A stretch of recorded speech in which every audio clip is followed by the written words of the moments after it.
Welcome to the Slop Temple. We pray this video helps. You start by preparing the essentials.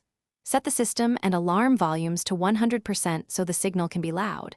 Make sure Do Not Disturb allows alarms to ring.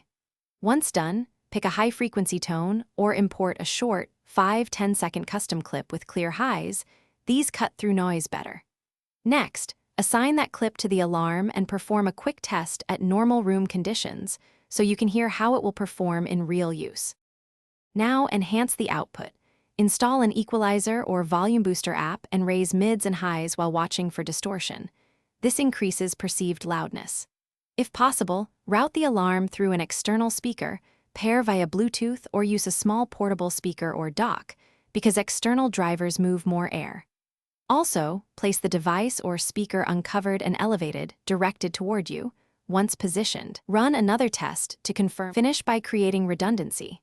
Schedule multiple alarms with staggered times and alternating tones, and enable increasing volume if the alarm app supports it.